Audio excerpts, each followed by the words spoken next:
What's up, guys? Welcome back to Build Cool.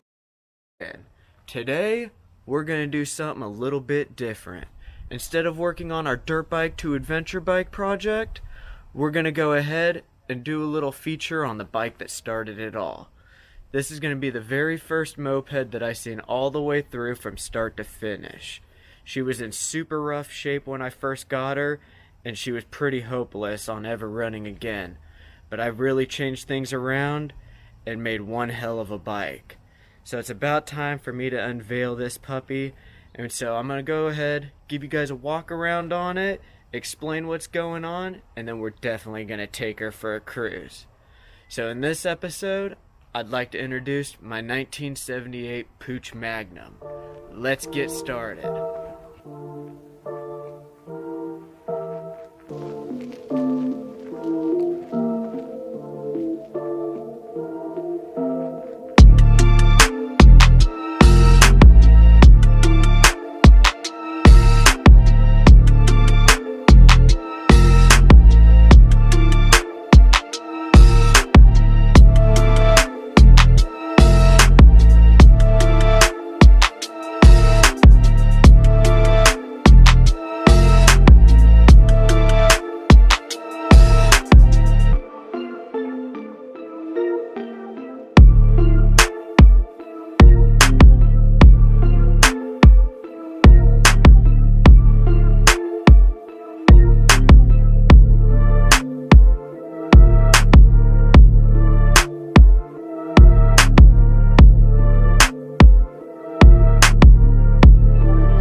Alright guys, so what we have here is my 1978 Puch Magnum XK.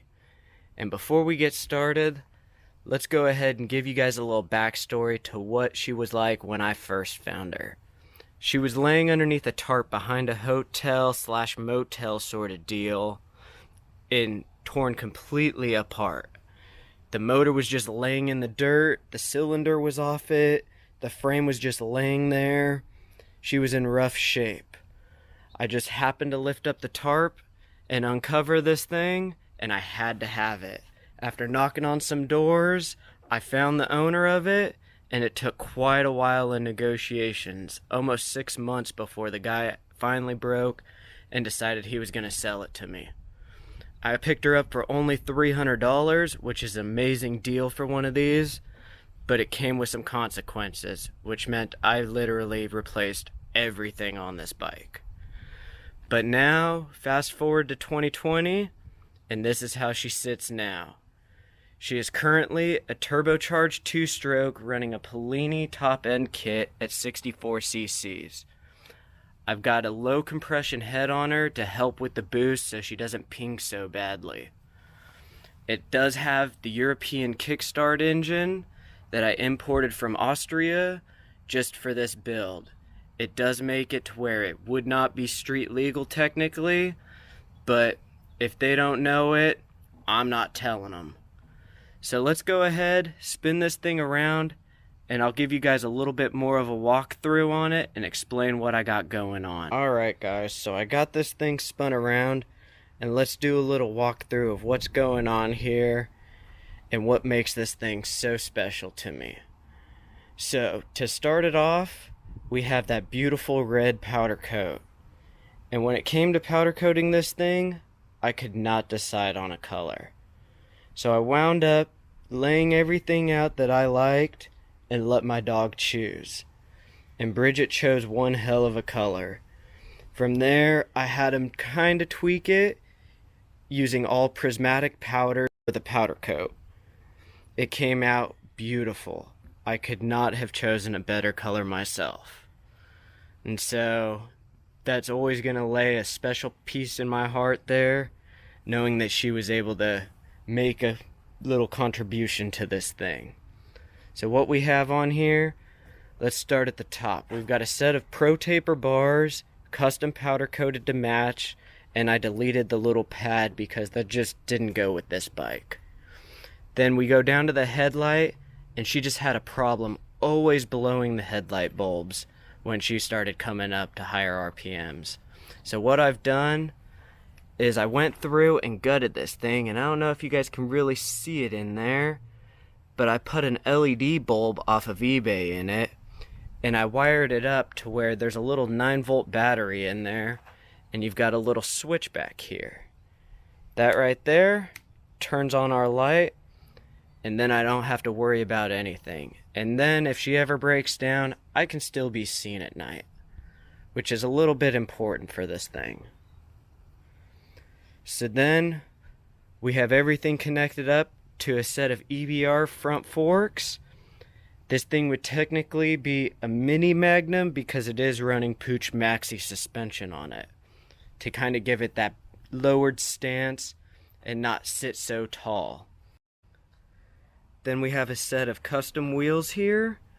They're not the most expensive thing, but they work and they do have sealed bearings. Eventually, when we find the right set of wheels, we'll upgrade, but as is with any project, it never ends. As soon as you start going, there's always something you're going to change, even when you think it's finished.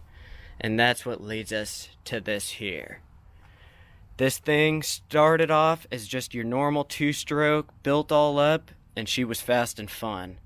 But it always left me yearning for more. So eventually, I bucked up and fabricated myself a custom exhaust pipe to run a VZ21 turbocharger. Since it is a 2-stroke, it does have its own oil system with a little dry sump tank sitting on the other side and a little pump behind these little plastic covers here to flow the oil through. Now when it comes to the oiling system, I can only turn it on for a little bit and then I have to turn it back off. If I leave the thing running for too long, it makes too much oil pressure and the turbo starts burning a lot of oil. So I always just kind of flip it on and off as I go. So far so good. The turbo's not really that expensive. If it ever blows, I'll just replace it. No harm, no foul. We're running a Mikuni VM20 carburetor on it with a K&N air filter. By putting the carburetor before the turbocharger, I don't have to deal with boost in the carburetor and build it up for that. This allows the gasoline to travel through the turbocharger directly into the intake, and it kind of saved me a whole lot of work that I wasn't really willing to do. I went ahead and just bullhorned the exhaust right off the turbo out. It makes for some pretty cool smoke rings, but unfortunately, it is wake the dead loud. I have never heard anything quite so obnoxious, but it sure makes a scene when she's out there riding. It's running a whole CDI system in there, and as you can see, I made very careful to make sure that this exhaust pipe goes around the ignition, so that way I can pull the cover off, adjust my timing with no headaches, and I can always be ready to keep this thing running at its prime. Back here, we've got all our oil lines running back up. This one goes to the turbo, this one goes to the pump off the sump there. The sump's right back there, as you can see. I know it's not the prettiest thing, it's just kind of zip tied on, but she's a work in progress. And I mean, they don't make anything like this, so you gotta make it up as you go. And this is all how it's done. So then, we work our way through. The gearing is set as big in the front as possible and as small in the rear as I could go. This does make it to where she's very laggy off the line, but when that boost comes in, it will flip you over if you're not ready. So changing to this gear was essential to be able to keep both wheels planted on the ground as boost came up. I'm not sure exactly how much boost she makes, but on the top end, you definitely feel it kick in. And if you listen for it, you can hear the whooshy sounds, which is always really nice to hear. So with all this kind of being explained, let's go ahead and start getting this thing ready to take her out for a little cruise. So let's get going. Right, so let's go ahead and get this thing fired up, let her warm up a little bit, and then we can take her on out for a little cruise around the neighborhoods. So I've already gone ahead, turned on our gas line. I always run it at reserve because it does have a long nozzle in there, and the reserve will always let it flow in. But when it's turned to just on, if that tank isn't full, it's not going to go in there, and then it doesn't run right. It just wants to run lean. So just leaving it on reserve seems to be my go-to on this thing. So let's go ahead, kick this puppy over. We'll give her a little oil prime first.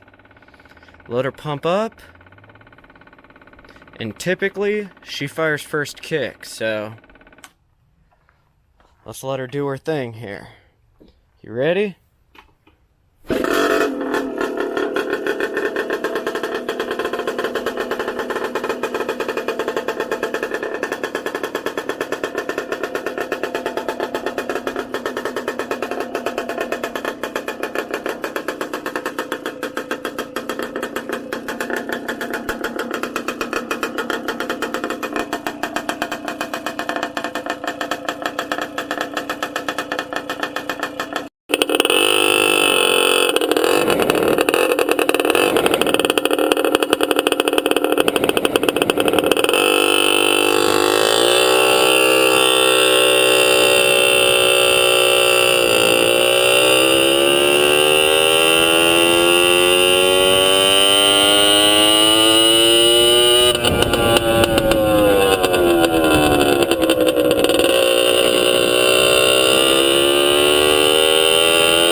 Back to the compound safe and sound.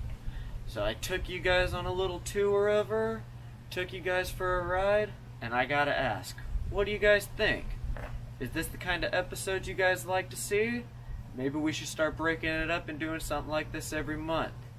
So I'll challenge you guys, let's go ahead and smash that like and subscribe button. And if this thing gets 100 likes, we'll start trying to do some more videos like this to kind of break up the builds. But for this episode, that's going to be a wrap. So next week, we'll be back to work on our dirt bike to adventure bike build and keep on going on that puppy. But with all that being said, I'll catch you guys on the next episode. Peace!